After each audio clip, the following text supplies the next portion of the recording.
안녕하십니까. 이번 시간에는 무역거래 진행 과정에 대해서 말씀을 드리도록 하겠습니다. 이 거래 진행 과정은 특별히 외우거나 암기할 필요가 없는 부분입니다. 여러분들이 거래 진행 과정을 잘 이해하고 숙지하고 있다면 각 거래 부분에서 내가 어떤 일을 해야 되는지 이런 것들을 잘 파악하고 계시면 그것으로 충분하다고 봅니다. 그래서 각 거래 진행 단계마다 다음 거래 진행은 어떻게 될 것이고 그 다음 거래 과정은 어떻게 해야 되고 내가 해야 될 일은 무엇이고 내가 특별히 중요시해서 점검하고 확인해야 될 것이 무엇인가를 파악하는 것이 중요하겠습니다. 자, 처음부터 무역 거래 진행 과정, 무역 거래가 어떻게 진행이 되는지 이런 것들을 살펴보는 시간입니다. 자, 무역 거래는 거래 과정을 완벽하게 알고 있어야 여러분들이 일을 할 때에 문제가 없습니다. 바이어하고 교신을 할 때나 아니면 생산 점검을 할 때나 아니면 에어 또 운송을 할 때나 아니면 내고를 할 때나 모든 분야에 걸쳐서 바이어들하고 교신하고 상담하고 영업에 있어서 뭐 영업을 하든 생산 관리를 하든 이런 부분을 다 알고 있어야 업무가 유기적으로 연결되면서 서로 간에 오해가 없어지고 분쟁, 마찰의 소지가 없어지게 되는 것입니다. 그래서 여러분들은 이 거래 진행 과정을 살펴보면서 각 과정마다 내가 무엇을 해야 되는지 이런 것들을 살펴보시면 대단히 좋겠습니다. 자, 여러분. 샘플이 대단히 중요합니다. 거래의 첫 단계에서 샘플 없이 오더가 될 수는 없습니다. 그래서 샘플을 보고 바이어가 오더 여부를 결정하기 때문에 여러분들이 샘플을 보내는 게 중요합니다. 그런데 이 샘플을 보낼 때는 항상 프라이스 리스트를 첨부해 주시는 습관을 길러야 합니다. 바이어가 외국에 저도 이제 출장을 많이 다니다 보면 샘플이 와 있는데 프라이스 리스트가 없어서 한 군데에 방치되어 있는 경우도 가끔씩 보기도 합니다. 그래서 샘플에 가격표가 같이 있다면 그 샘플을 보고 가격을 비교한 다음에 마음에 드는 물품이 있다면 바로 의뢰를 할 수 있기 때문에 항상 가격표는 샘플하고 같이 나가야 된다라고 생각하시면 좋겠습니다.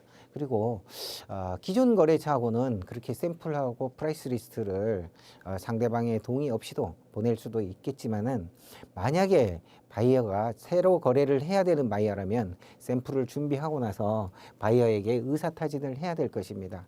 바이어의 의사타진을 해보고 거래가 맞는다 그러면 보낼 것이고 거래가 안 맞는다 그러면 거래 방식 이런 것들이 다 안 맞을 수도 있습니다. 사실은요. 그리고 상대방이 제의를 거절하는 경우도 있습니다. 그래서 상대방의 교신을 통해서 상대방의 승낙을 얻은 다음에 샘플을 발송하시는 것이 경비를 절약하는 방법 중에 하나가 되겠습니다. 자, 그리고 샘플을 보낼 때 프라이스 리스트를 첨부하면 샘플을 보내고 나서 그 밑에 나중에 바이어가 이거 보니까 한번 옷을 만들어서 테스트를 해보고 싶다. 이렇게 해서 미터리지 샘플을 요구하는 경우가 있습니다. 미터리지 샘플은 야드지 샘플이라고 부르기도 합니다. 그래서 거래가 촉진되는 품목이라든지 잘 팔릴 것 같은 품목, 이런 중요 또 전략 품목 이런 경우에는 미리 미터리지 샘플을 준비해 가지고 있는 경우도 있습니다. 그래서 그렇게 발송을 하실 수도 있고, 그 다음에 대부분 또 미터리지 샘플은 샘플 발송 비용이 비쌉니다. 많이 나오기 때문에 이런 경우에는 착불로 한다든지 그 바이어가 부담하는 경우로 해서 하면, 바이어가 만약에 여러 가지 샘플을 한국에다 많이 주문을 했다 그러면 그것을 용어로 컨솔리데이션이라고 합니다. 그래서 합쳐 가지고 특정 운송업체에다 갖다 주면은 큰 특송업체가 그 부분을 모아서 한꺼번에 바이어에 청구하게 됩니다. 그래서 계산이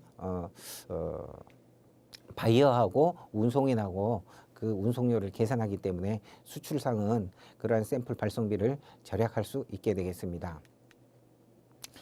자, 그리고 샘플 발송 시에 가격표를 첨부하는 이유는 뭐냐면 일단 바로 확인을 할 수 있기 때문에 시간이 절약이 됩니다. 그리고 시간이 절약이 되고 그 다음에 일주일, 2주일 지나서 또 물어보고 확인하고 이럴 필요가 없습니다. 그래서 시간과 비용이 절약되기 때문에 프라이스 리스트를 작성을 해 주시는 게 좋고, 그 다음에 샘플을 보낼 때는 그 인보이스 상에 명시시켜야 될 게 no commercial value, no commercial value 이렇게 표시를 해 주셔야 됩니다. 왜냐하면은 이때 물품을 발송할 때 또 가격이 너무 비싸게 들어가 있으면 수입국 세관에서 관세를 부과하는 경우도 있습니다. 제가 예전에 한번 경험한 바에 의하면 이태리에 많은 양의 샘플을 보냈는데 그 상대방 국가에서 관세를 부담하고 샘플을 수령했다고 한 적이 있었습니다. 그런데 우리가 샘플비에다 운송비를 다 부담했는데 바이어가 샘플을 수령하면서 아직 오다가 확정되지도 않았는데 그 샘플을 보기 위해서 세금을 내고 물품을 받았다는 것은 약간 거래하는데 지장을 초래한 요소가 아니었나 이렇게 생각이 들거든요.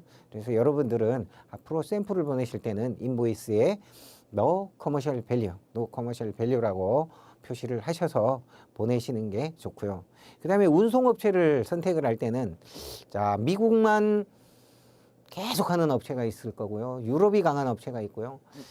두바이만, 딴 데는 한 군데도 못하는데 두바이만 하는 업체도 있고 이렇습니다. 그리고 홍콩에 강한 업체도 있고. 그러다 보면은 여러분들은 운송업체를 택할 때 아무 데나 한다면은 샘플 발송 비용이 천문학적으로 나오게 됩니다. 그래서 저는 뭐 경험에 의하면 남아공이라든지 이런 데는 아주 그 샘플 발송 비용이 비싸게 나옵니다. 그래서 그 지역의 특성에 맞게 적절한 할인 요율을 받는다든지 아니면 그 지역에 많이 강한 그런 업체를 선정해서 도어투도어 서비스가 될 수 있도록 하는 것이 바람직한 방법이 아닌가라고 생각을 합니다. 그래서 그렇게 하면 되고, 바이어가 운송업체를 지정하는 경우는 100% 바이어가 비용을 부담할 경우에 하나요, 바이어가 운송업체를 지정하는 데다가 물품을 건네주시면 되는 것입니다. 그러다 보면은 샘플이 나가고 나면 바이어는 질문을 합니다.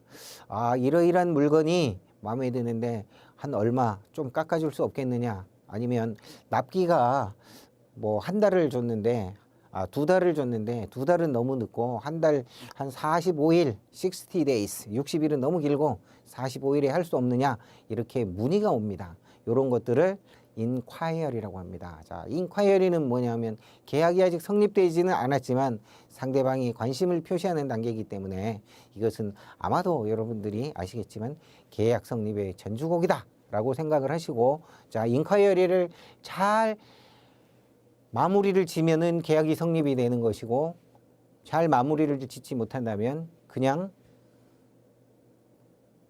인콰이어리에서 끝나게 되는 거죠. 그죠? 그래서 이럴 때 여러분들은 인콰이어리 때 이미 제시한 가격을 또 깎아주고 다시 묻는다, 이거는 제가 볼 때 아마 관심이 있는 겁니다. 그래서 그 바이어의 시장 상황과 그 다음에 특성과 이런 것들을 두루 살펴가지고 거기에 유리한 쪽으로 거래를 성사시키도록 하는 게 좋고, 납기는 예정일보다는 약간 여유를 두는 것이 원래 좋습니다. 왜냐하면 납기를 일단 오케이를 해놓고 실제로 그 물품을 그날에 선적하지 못하는 경우가 발생한다면 그것은 그 다음 또 많은 문제점이 생기기 때문에 납기는 어느 정도 약간의 어떤 여유를 두고 오퍼를 하는 것이 바람직하다고 하겠습니다. 그리고 제품이 생산에는 문제가 없는지 이런 것들을 한 번 더 꼼꼼하게, 한국 속담에 돌다리도 두드려보고 건넌다 이런 속담이 있습니다. 그래서 제품 생산에 문제가 있는지 없는지